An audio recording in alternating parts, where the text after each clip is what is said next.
practice number 2 down. Didn't think we took great steps today. In fact, I thought we were a little bit soft at times. So got some good in, but it wasn't the step that we probably needed to take. So got to get better tomorrow. So, Rich, with camp opening, what is it that you talked about some yesterday in terms of evaluation? But how do you evaluate till you put pads on? Oh, it's pads obviously when you're tackling and blocking, and you got to have that for your final determination. But there's still a lot you can do in shorts, from assignment standpoint, from a technique standpoint. Running full speed. It should be easier to run full speed in shorts, right? That was the part that probably got me a little bit riled up at times, is that we're in shorts and it's nice weather. This is, if you think this is hot and humid, you haven't lived anywhere else, So I addressed it with the team. And there's not a whole lot of experience in that group, so I'm not expecting like a handful of guys to like grab a hold of it and be leadership. And, that's our job as coaches. I really believe that during practice, the leadership falls on the staff, on our coaches, and so we got to make sure we're pushing them to the point where they learn to be comfortable being uncomfortable. They're not there yet. Do they have the base knowledge you want of assignment, formation? I think the summer helped a little bit, but there's quite a few new guys. I think from a schematic standpoint, I thought they've done a good job of grasping that. And so that wasn't. I'd have to wait till I watch the film here to see how many mental mistakes. Like yesterday wasn't bad, but it was really simple offensively. I mean, we just only ran a couple of plays, so I didn't think that was as bad. But being honest, I have to watch the film here in the next couple hours before I know for sure. Does the tempo kind of sort out some of those questions you have in terms of conditioning, toughness, softness? I mean, that's the byproduct. It probably exposes, if that's the right word, it probably exposes it sooner. We talk about, all the time, for years, comfortable being uncomfortable, and we have to learn to live that. It's not like you ever get truly comfortable, like, going really hard all the time at a fast tempo. I mean, you're going to get tired and, and all that. But you would hope the other team does too. But that's the world we got to live in. And if I probably look back every year we start, I probably have the same lecture the first few days of practice, because no matter what you do in the summer, it doesn't really prepare you for the way our practices run. But today, the disappointing about that, yesterday I thought that's pretty good. And then today I thought, we'll take another step, because, we'll just build on yesterday, because that's what I wanted the team to do. And I don't think that was the case. When you say that you didn't take the step today, that part of the times the team was soft, was that more on the offense, more on the defense, more on any team overall collective? Team, yeah. Okay. If you want an individual guy, you'll never get it. Well, I didn't ask individual. No, I know, but I'm just give you a heads up time. You'll never hear me say that about an individual, but as a group. But I do think the encouraging part is I think our guys are really conscientious. I think they're the guys, if you say something, they'll try to take it to heart. So I'm not disappointed, not discouraged. Is that right? Maybe good way to phrase it. Yeah, disappointed that we didn't like build on yesterday's, but not discouraged that it can't happen. So we'll be all right. Is it at all harder to find out who your leader of the team is, who can galvanize a team when you're in a day like this, when you're in so many position battles and no one's really distinguished besides Shaheem, I guess? Yeah, what? He's in a battle too. Wow. Did you give him a spot? Something I didn't know about? No, I'm just saying no. But again, I'm not. Again, it's not. You want quarterbacks to be the leader, or Mike linebackers. That's when we're practicing. That's on the coaches. So I thought if I'm the head coach, I failed today to do to have our best practice, and so did the rest of the staff. But the leadership part of that's during games, locker room, the coaches aren't around. Obviously, you want great leadership. Practice, I'm not expecting that, not asking for it. That's our job. Now, if you go by example, like you see, and we have a lot of them. I'm not saying it's the whole team. I mean, we have a lot of guys that go hard all the time. And the guys that have done it the last 2 days, the guys did it today, they register in your mind and say, that guy's he's got that edge, or whatever you want to call it. He's there. And so that is a good example. And I use that. I will use that example. Say, hey, I think we had 2 running backs that finished workouts today. And I told those 2, that's pretty good. We'll get those 2. But, and I ain't going to tell you who they are, but, there's still 4,000 kids in the portal, isn't there? I got a recruiting staff. I mean, I got a big old recruiting staff. They do a really nice job. They're still looking. We're still looking. We ain't got a game. We ain't got school don't start for a couple of weeks. I have a spot or 2 open. I'm just saying. Going through the evaluation process that you talked about yesterday in the small groups, one-on-ones and all that, is it the same drills every day, or do you have things that, hey, this is what we do on day 1, day 2? Yeah, yes and no. There's a lot of things you want to get in a routine, but you don't want to get in a rut. You know what I mean? There's a difference. A routine is good. That there's certain drills that you want to do every day because that's relevant to what you're going to do all the time. What plays and stuff you're going to call. But you don't want to get in rut, not be able to practice other stuff you got to do. Now, we're not even close to getting our game plan, so to speak, and these are the particular plays. So we're just doing basically installing plays offensively that we know we're going to carry every week, and doing drills that no matter what the play is, those are drills that we got to do every day. But we've also added, we have 5 days basically of install of offense, and this was day 2, and it's already planned out what we're going to do for day 3 install, 4 and 5, and that's really a little bit ambitious. But I'll do 1 through 5, and I'll go back again and do 1 through 5 again. So that's kind of our plan on offense. Is there anything that you look for, or any signs that players might show you during that first few days, first couple weeks of camp, that shows you that they might be ready to take that step, either as a team leader or as a standout player? Again, I'm not to be I don't know what the word is, redundant, but I'm not looking worried about a team leader. Just do your job as well as you can do it, and maybe you can be a team example guy. Like, hey, look at that guy.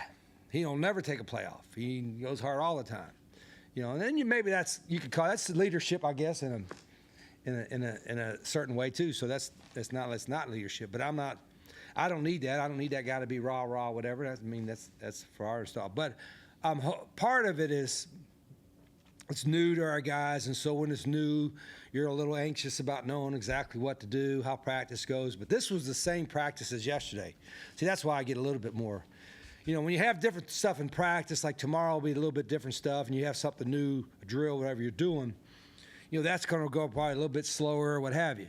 But when you do the exact same practice pretty much as you did the day before, less than 24 hours, you don't have to be anxious about knowing what to do. This is how the drill is going to run. So it should be faster and more efficient. And when it's not, then it tells me mentally we're not taking the step that we can take. And if I see that, I say something. I'm not one that's, everybody's got to coach their personality. Not everybody's going to be loud like me. But if I see it, I say it, And if I don't see it, but I see it later, I'll say it later. That's what our coaching is, and we got to correct it. So if we correct the mistakes tomorrow that we made today, then we've made a step. And that's kind of the goal that I have. Rich, how do you coach right here? How do you coach toughness if you can coach it? And are players nowadays softer than when you first started, or do you see any difference? Oh, I think I probably would agree with that generally overall. But there's a lot of guys that have plenty of mental toughness and hard edge, whatever you want to call it. I think generally, again, I'm giving an opinion. I'm not going on a political rant or nothing like that, but I think generally we're softer as a society. We're softer as athletes. But that, I don't really necessarily blame anybody, because everything they're going around is like, how do we make it easier for them? Everyone can make it easy instead of making things harder for them, so they learn how to, to go through hard times. So that's what hard edge is. Hard edge, it's not a magical word you're going to wake up and have it. You're going to have, and there's not one of you guys sitting in here, whatever, has not had some adversity or will have some adversity in your life. And so hopefully you have the mental hard edge, toughness to get through it, which you do, or have people around you do that. I think that's part of my responsibility to teach our guys this, and they got a long, successful life ahead of them. But not all is going to be strawberries and sunshine and roses and flowers. I told them, my dad was a coal miner. He worked in a coal mine. Had 1 week off a year, I think. Work all day in the coal mines, and you come home, you got stuff all over you, and then go work in the garden for 4 hours. And as I got older as a kid, I was a little kid, we worked in the garden a little bit. And then the older I got, the more garden we did. And the bigger the garden got. The older I got, the bigger the garden. I hated pulling weeds. I mean, I'd rather do anything than pull weeds. You ever pull weeds in a garden around the beans? It's miserable, absolutely miserable. I mean, I would play every sport. I don't care. I mean, we didn't even have lacrosse, so I'd lie and say, hey, I'm going to go play lacrosse or something, just so I could have. But I played every sport, so it wasn't to get out of the garden, but that was a side benefit, you know what I'm saying? But, so, I mean, the people in this state, how they work, I mean, you've seen people, whether coal miners or, anybody. I mean, it's not always easy. Our guys got it pretty good. You know what I mean? I mean, y'all been through this building? Have you seen how we eat? You seen all the services we have? They got it pretty good. They live in a fantasy world. I don't mind telling you, do that. We live, coaches too, because we get these benefits. We live in a fantasy world. We want for nothing. You want food, you want medical help, you want, job help, you want financial help. I mean, we got cold tubs, hot tubs. I mean, we even got an ice cream machine. We just got it yesterday. Maybe 2 days before we get it all cranked up. Well, damn, this stuff, I mean, it's top level stuff, man. An ice cream machine, free. And probably even have the sprinkles to put on it. I mean, golly. So they got it pretty good. And now they're getting paid, a lot of them. So. How do you get your guys to pull weeds? Huh? How do you get them to pull weeds? You throw them out in the garden, don't let them leave till they pull it. You know what I mean? That's it. Or you can't eat any of the beans. That's it. You guys ask, you all think I'm making up stories. When my mom, when you ever visit my mom, ask her, what did Rich hate to do? I bet you top of the list. He hated pulling weeds. I did. But he had to do it. If you wanted to eat the beans. I don't even like beans. I like them raw. Miss Rita likes them cooked. But I don't like green. And that's maybe why I don't like it. Because every time I eat a bean, like weeds. No. But go ahead. How we get off track there? What the hell did you ask that? What do you guys? No, it's all right. You talked a little bit about not being quite as satisfied with today's practice as the previous one. You talk a little bit about player toughness. What are your strategies and approaches during fall camp when you notice you're taking a step back or players aren't quite where they need to be in terms of toughness or mental preparation? Well, the next time we have the same practice as today, did we do it better? I know the next couple of days wouldn't be in shells, so it won't be in shorts, but do we take the step tomorrow? And again, to our guys' defense, I think they want to be good. I really do. So I'm not down on them. I just always have to remind ourselves, and I'll remind the staff when we have a staff meeting here in a little bit, that it's natural to gravitate to average or below average in everything, in softness, in your work, that's society. Just everything goes down to the middle, go down to average. You got to learn to be comfortable being uncomfortable, to be above average. To be above average just takes a little bit more. It does. You got to work a little harder. You got to be a little tougher mentally. You got to want a little bit more. I don't think our guys don't have that goal, but I don't know if a lot of have never been asked to get to that. It's almost like sometimes it's like, oh, what do we do to make it so better for you? You know what I mean? Maybe it's not always the best to make it easy for someone. Maybe making it harder for them gives them a greater sense of appreciation when something good is rewarded at the end. Like I told them, like, dancing on TikTok, hey, that's not at us. But we win a game, and they want to dance in the locker room after a win, I'm right there with them. Well, it'd be ugly to look at, but but that's a reward for it, for the hard work and stuff you put in. When days like this happens, does it affect your timeline on evaluating the team because you have to kind of get bogged down and worry? You're all into the evaluation stuff. I shouldn't even mention that yesterday. You're wanting to define an evaluation. It's like, you know what an evaluation is? That guy's good enough to win with. That's it. What does that mean? Plays hard, knows what the hell he's doing, and talented enough to get her done. Get enough to win. That's it. Let's make it complicated. Day like today, if you were tapping out today or you was loafing today, you're not good enough to win with.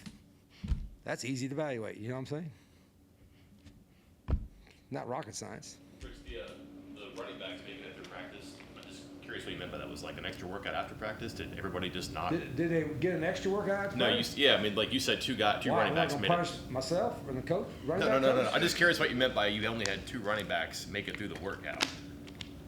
Yeah, without tapping out. No, they get breaks during practice. I'm not talking. Like, if we had no trainers, no medical trainers, we'd probably have zero injuries because they had nobody to go to. We got 30 of them. So they're like, oh, where's the trainer at? And I got a great training staff. But no, I just say that. Like, what running backs finished the entire practice without tapping out somewhere, or two. Now, I could play a game without running backs. I can run the quarterback or slot receiver, but I don't want to. I've always had really good running backs. I got good running backs here. I got a good group, but we finished with two. So do you think I'm not going to talk to my recruiting staff this afternoon? We're running a business. Helps to have some running backs. Tell the truth. After the second day of practice, isn't this how you always feel? I think I've probably even mentioned that to Raquel. And I think Miss Rita said the same thing. You're always like this the second day of practice. Probably am. But I tried not to be. In fact, when I woke up this morning, I'm like, boy, we had a pretty good day yesterday. I'm going to have another good day today, and I'm not even going to have to yell. It's just going to be, well, I'm going to get a popsicle at break and then another popsicle afterwards, and, every happy dip. No. But if it all went well, it'd be fool's gold anyway, right? No, hell no. You'd have an experienced team ready to go right now, and I'd just taper her down, getting ready to camp. But, I got hired to coach.